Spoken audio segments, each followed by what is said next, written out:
Hey guys, another tribute evening to my brother. Um, I'm really seeing positive signs, and I think we're going to get to celebrate his life together fairly shortly. Shorter than anybody expected, I really do believe that. And been praying hard about it.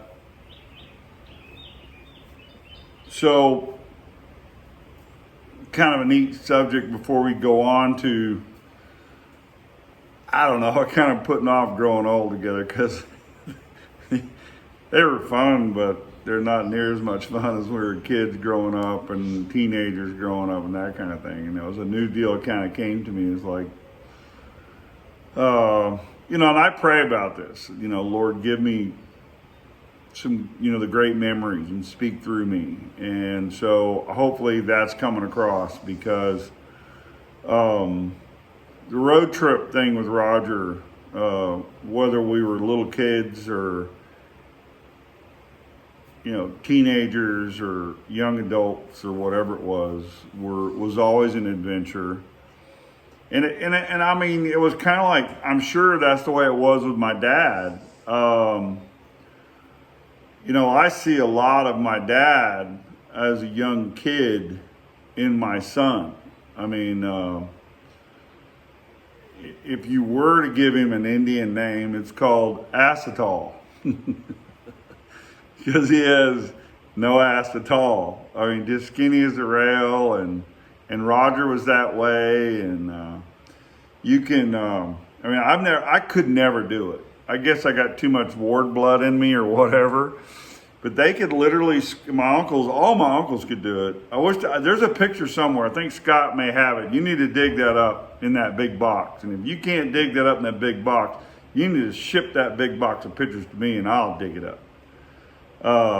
But they could literally squat with their knees up by their ears and function. My younger brother Bobby could do it. My son Bevan can do it. My uncles, all my uncles on the Kirk side could do it. It was just to me, it was a funny sight. I'm like, I don't know how y'all do that. And it just goes to show you I was built different because I had bad knees, playing football and that kind of thing. And they thought they were going to replace my knees by now, but that didn't happen out. And then, somewhere around, I guess 50, 51, my hips went out. So I had both of them replaced, like back to back. Like when I was telling you about breaking the arm, the hands, that was back to back. I spent too much time. I had a cylinder cast on my leg when I was little. That was no fun. And I wasn't out of it 2 weeks and snapped a bone on my where the muscle attaches to your tibia, not your tibia, your kneecap, tibia. That goes to show you my knowledge of biological or bones in the body. But in your kneecap where the muscle attached, a piece of that popped off and I had to go back into one. I was like, oh, it was miserable. But anyway, they could all do this, and there's no way. I mean, I was like, it still blows me away that they could do that kind of stuff. But, and I'll never forget watching Roger as he got older would play with children, and his daughter, Ivory, and I'm respecting her because she changed her name, but to me she'll always be Marie Stain, and it's not Maria Stain, it's Maria Stain. I love that name, and I thought it was unique. But anyway, I'll just call her Myrie. Kind of run them together. So Roger's daughter, Myrie. Take that. And reminded me that he taught her and Dylan that, when you're dealing with children and dogs, by the way, you don't deal with them from up here because they're intimidated. You get down to their level and he would squat like that, like I'm talking about, and getting down to their level, or he'd literally crawl on the ground with them. And he would get, I have some pictures. Like I said, if I was inclined to make this a technical thing, I would inject these pictures in it, as my cousin Scott suggested. But like I said, this is raw. So I'm not out to make 1 million views and make money on this. This is a tribute to my brother, period. But that said, there's a picture of my daughter when she's probably, she might be 10 months, and she would not accept him. She didn't like to be around him. And as a little toddler, and for a long time, and we're at my mom's house in DeKalb. Like I said, we have pictures of it. She just decided to plop down in the back, at the back of his car, parked in my grandmother, in her granny's driveway, in my mom's driveway. And Roger came walking up, and she was like acting like she's gonna cry. He's probably 10 feet from her, and he just drops onto the ground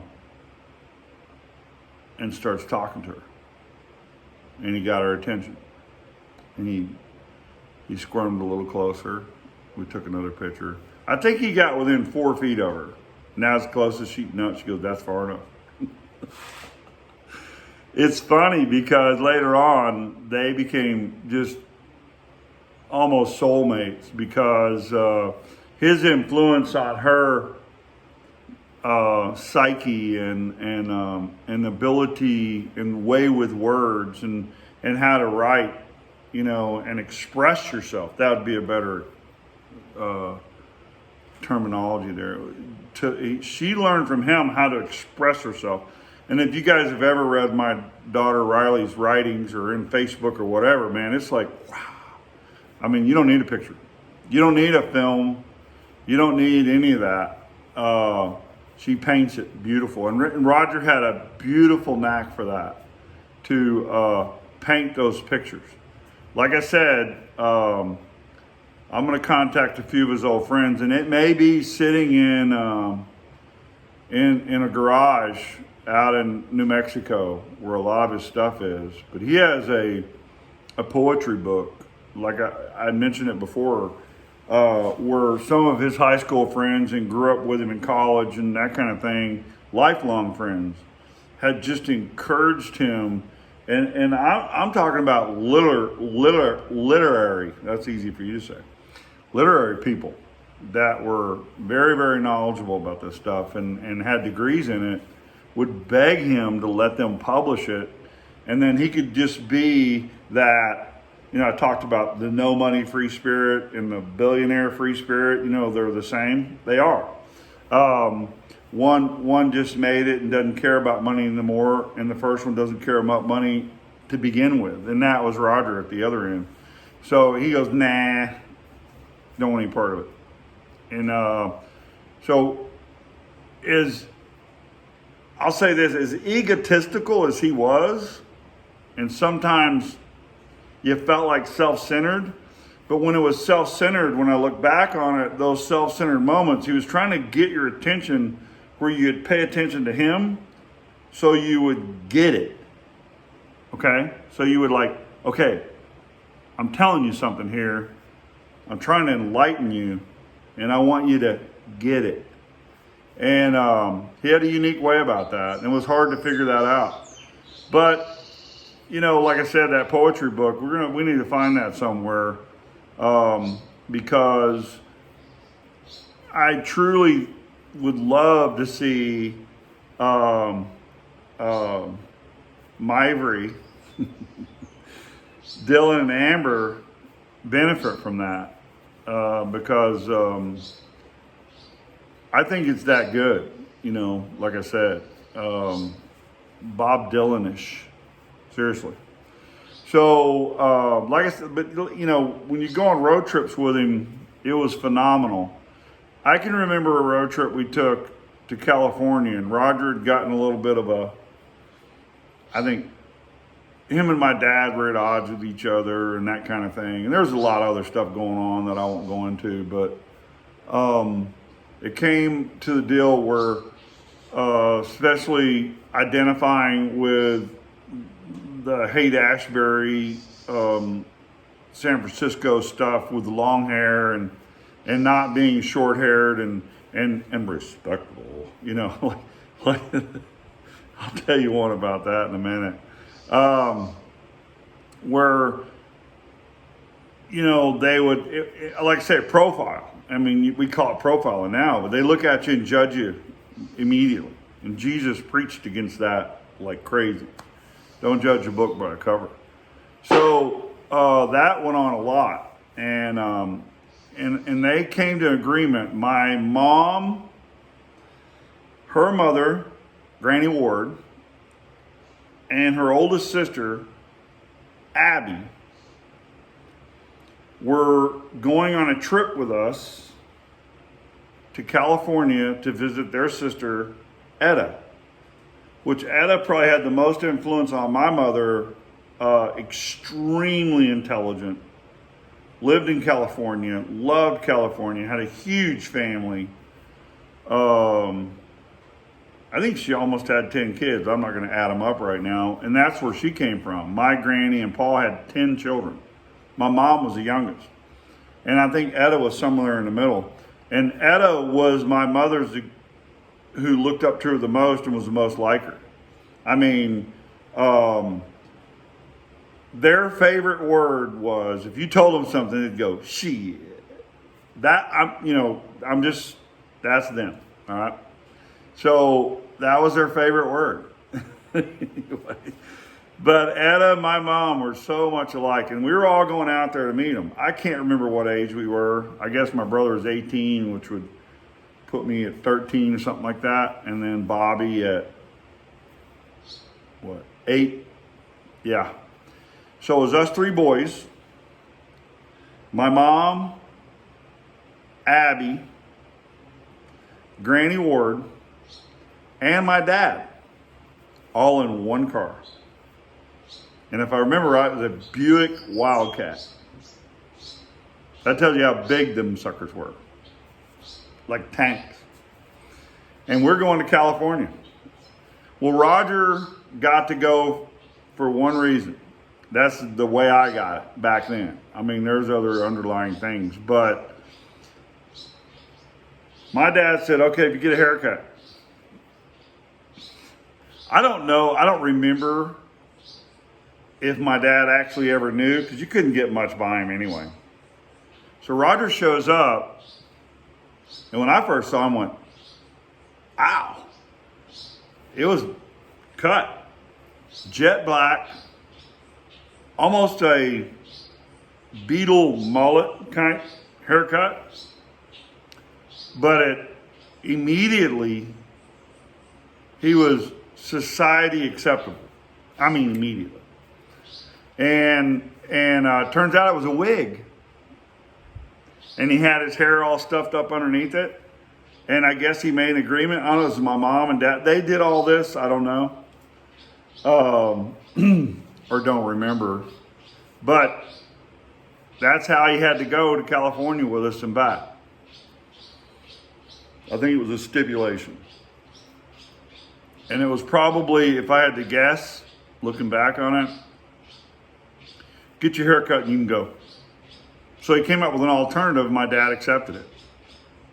It was kind of neat because it was the first time I ever went, you look like George Harrison. Because he did resemble George Harrison a lot. And their songwriting and playing were kind of similar too. So anyway, we go to California, and this is a long drive. I mean, my dad was a 6 to 8 hour driving kind of guy, and that's where we stayed.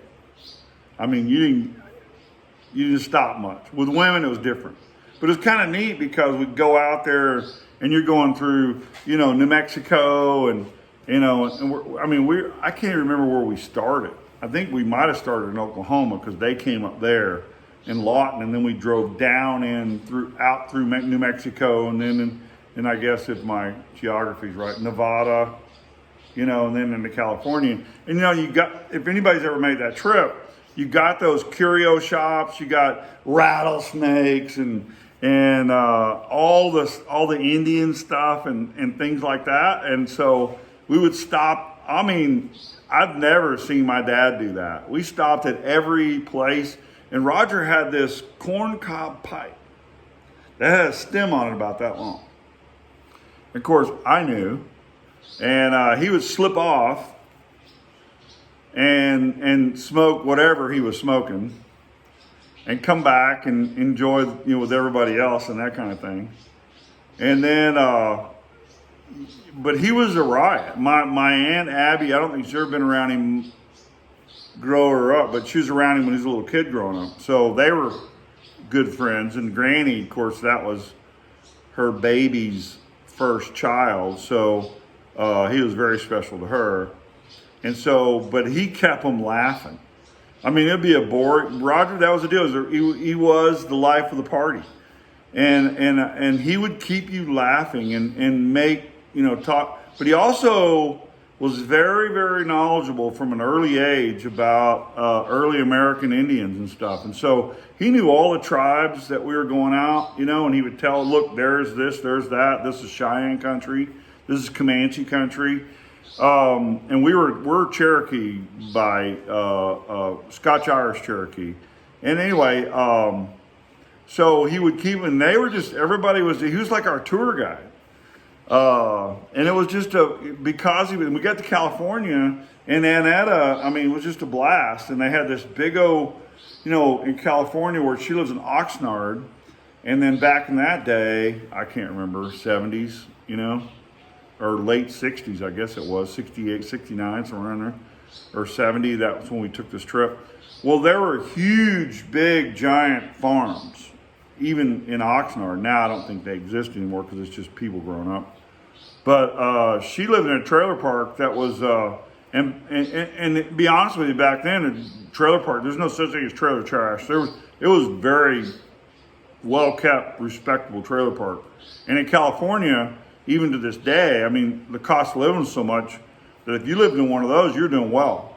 I mean, because they were well kept, they had swimming pools, they had a clubhouse, and it was amazing. As a kid, I loved that. It was awesome. Well, right behind that was this gigantic, of course I was a kid, it was a gigantic strawberry field. And they had a coal cut in it. And at night, you go out there and get strawberries. I realize it's stealing, you know, but, you know, they had enough to go around. They were selling them like crazy across the whole world. But we would go out there at night with my cousin, so I only met once on a train ride to El Paso, oh my gosh, when I was 5 or 6, and I barely remember them. So now we're teenagers, we all get to meet, and it was just amazing day. One of my favorite cousins to this day is and I just, you know, talked to her not long ago, when she found out about Roger's news, and she contacted me. Her name's Barbara, and she was named after my mom. And she said she was just so proud to be named after my mom, because that was my Aunt Etta, her mother's favorite sister.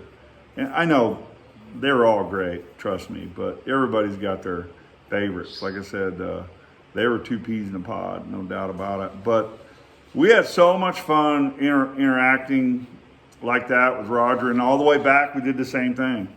Instead of stopping on the curio shops on the right, we'd stop, you know, we stopped the ones on the way out, or on the left, we'd stop on those on the way back. So, man, we got a lot of neat things, like an Indian vest with beads hanging off of it, and Indian headbands, and it was just an unbelievable trip. But I remember that Roger made it that way. I mean, any other time, boy, people have been whining, crying, because the air conditioning didn't work that great. Even you had an air conditioner, you still had to crack the windows a little bit. And that's back in the day when everybody smoked. So, right in the car. So, you know, days gone by. I mean, that was baby boomers growing up. I mean, you know, and it's, like I said, the road trips like that were amazing with Roger, no matter what age you were or when you did it. I just thought of that one last night and wanted to share it with you about how he, that trip was very unique. It really was. But all the trips were very unique. They really were.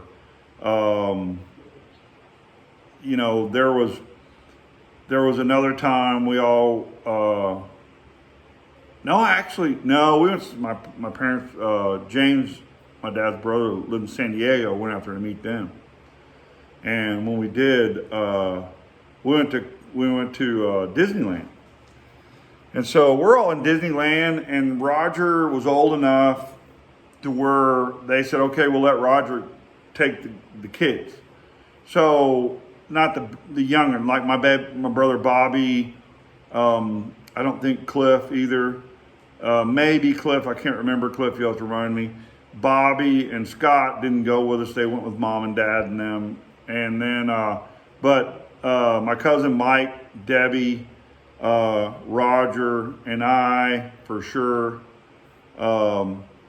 we all went on our own, and Roger's responsible for us. We get on this one ride, and when you look at it, when you go there, I don't know if y'all guys have ever been to Disneyland, and some of you have, but back in the day, they had this shrink ride. So they showed this big round, kind of a ball-looking thing open in the middle, and you go up, and it shows you going in the spaceship, and the spaceship's taking off, and then you disappear into that, and then you show back up, and you're about that big around. This is what you're looking at on the outside. And it was like the incredible shrinking machine or space travel will shrink you. I mean, they were looking to the future. So we go do that. When you get in there, it's all this stuff and flashing lights and the things twirled. And it was an amazing ride, but most of it was in the dark, and they'd flash these lights at you.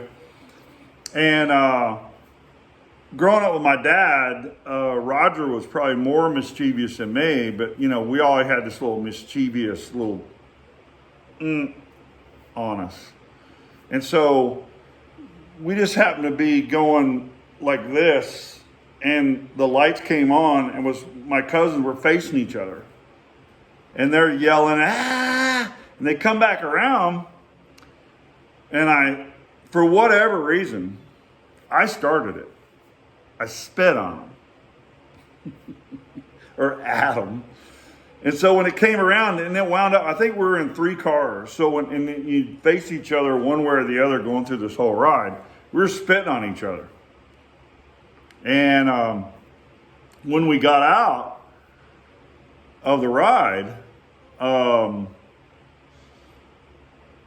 we barely got out. We couldn't even get into where you're going to go out into the crowd.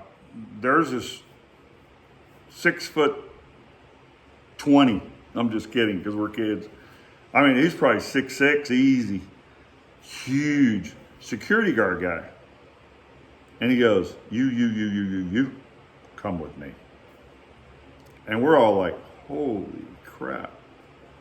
So we go behind, they open the door, and it was kind of a unique deal. We go through this door, and you're in the back lots of Disneyland. And everybody's coming and going, costumes. I mean, it's like being backdoor to Hollywood when they're making a movie. Because we're back there. And they march us through all this stuff, and they come to the security cabin, which is kind of a makeshift little thing with a big, long bench out front. And the guy goes, sit down. And goes in and gets another guy, and they come out, and there's like 2 of them now, and they're both, because I was young back then, they're both of these giants. And they got their best. I'm going to throw in jail and throw away the key if you don't tell me the truth. You guys spitting? Everybody goes, nope. Right on down to me. And I think I was the youngest. So I was the last one, I was the youngest, and I said, no, wasn't spitting. And then they come back and they bring this other guy out. There's a geek looking guy with glasses on. He goes, look, we got all you guys on tape. We know you did it. So we're going to ask you again. So they go to Roger, he goes, yeah, we were. They go to Mike, yeah, we were. They go to Debbie, yeah, we were. And then they come to me and I go, nope, wasn't doing it. And I started it. Because back then in the day, my dad had told me when I was a little kid, I'd rather crawl up in a tree and tell a lie than stand on the ground and tell the truth. So if I could get out of it, I would. I mean, I'm serious. That's just who I was before God said enough and showed me the light and forgave me for all that. But that was a deal, and I said no. And so they huddled up, and they said, okay, I tell you what. Since all of y'all confessed, except for that little, and they call me that, little shit or SOB, what won't confess, then since he didn't do it, and they're all looking at me like, you lying little dude, we're going to let him go get your parents and bring them here. And man, I was so, yes. So I get outside, I went, oh crap. I got to go tell Dad that we're all in trouble. And I know my brother Roger, who was honest as the day is long back then, especially, that once they tell everybody, they're all going to tell, Ward started it. So I knew I had a butt kicking coming just from that. But luckily they let me go. So I go get my dad, and he go gets us, and him and my other, they get in the office and they get to talking. And like I said, my dad could sell Eskimo ice cubes. And my dad comes out of there and follow me, acting real all upright. And he gets outside and he goes, oh my goodness, guys, what the heck y'all doing? He goes, I want to tell you right now, I'm not mad. He goes, we used to do crap like this when we were little. We just didn't do it in a public place like this where you had to pay money to get it done. I mean, we were all just kind of like, wow. And I'm pretty sure Mike and Deb, and I think Cliff probably was with us, and just said, man, they just fell in love with Uncle Roger right there. Because my dad just said, you know what, we're all kids. Let's just, look, they said that you guys had to leave. I talked them into saying, if I stayed with you, would you let us continue the day? Because this is the first ride we got on. They're going to kick us out. And so we got to go the rest of the day with my dad, enjoying it. And I didn't get any trouble. Of course, Roger, Mike, Deb, and all them just give me a hard time about, you little liar, that kind of thing. But that was another road trip, kind of thing with Roger, and just great memories like that. And, they just haven't stopped for me. Like I say, before we get into the growing olders, I'd like to go through these until we, just before I know when we're going to get together. Like one of Roger's good friends, Mike Quinn, actually played golf with a guy yesterday and called me today and said he's got the Cossatot Falls guy who runs it and gave me his number, and I'm going to contact him and get a head start on when we can meet, when they're going to open it up, and try to get with Marie Mivory and get this going so that we know when we're going to do it. So and I think it's going to be a lot of fun. We're actually, I didn't think about Marie's going. We need a campsite. So those who we'll look at it. Those who want to camp with us, we'll probably have it. I'm just guessing. We'll probably have it on a Saturday. If you want to camp on Friday night and go up there, or if you want to meet Saturday and then camp Saturday, I'm going to try to get 2 nights, Friday and Saturday night. So if anybody is willing and wanting to do that, there's plenty of hotel rooms around the Queen and that kind of thing. If you want to just come stay, and not do that, but we are planning for that. So hopefully we'll get to do all that, and it's going to be fantastic. I mean, I think it's just the way he'd want it. And I'm ranting tonight longer than ever, but still, these good memories just keep popping up, and the way we are right now, we all need that. And I mentioned baby boomers. I'm telling you right now, guys, the freedom of America is in the hands of the baby boomers right now. You can either roll over and wet on yourself and forget the Constitution, let all those people who are saying it's no good anymore, it's antiquated, and try to get rid of it, and then put this fear-mongering stuff on you where they want to keep you in your home against your will. There's no martial law. There's no house arrest on right now. It was a guidelines, period. So anybody that's trying to make you do that, arrest you, you can countersue them. As a matter of fact, the Attorney General came out yesterday, I believe it might have been today, that said we will back those people up because it's against the Constitution to do that. So you can either stand up and be counted and united, or you can be divided and go with those people and start living your life like they do in most of Europe, where you've got to have papers to go from Arkansas to Texas. And if you ain't got your papers, they're going to throw you in jail. I mean, that's what's coming. That's what they're trying to do. And there's a lot more to that. On a spiritual basis, if you want to know what's really going on, you can email me at itshisministry@gmail.com. And I promise you, I'll enlighten you. Because this is way bigger than politics. This is way bigger than natural. This is supernatural what's going on.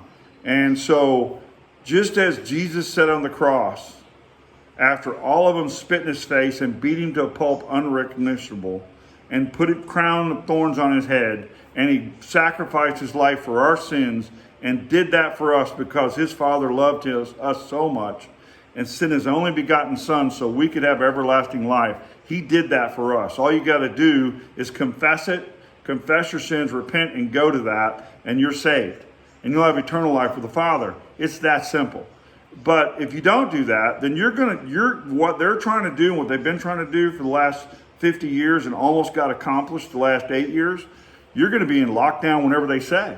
You're going to be ruled by tyrants, not governed by God. God has given us a reprieve, and if we don't stand up and take that reprieve right now and walk with it and quit listening to the news and the propaganda bullcrap, because they're lying to you. I promise you they're lying to you.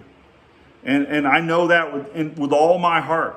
And I love you guys so much that I can't stay silent. I've got to speak this, and it's there. And with Jesus, when they did that to him on the cross, this is what it's all about. On the cross, he looked around at the people, not the spirit world that caused them to do it. He looked at the people and said, "Forgive them, Father, for they know not what they do." That's where we're at. Love you guys. Peace be with you. We'll see you tomorrow.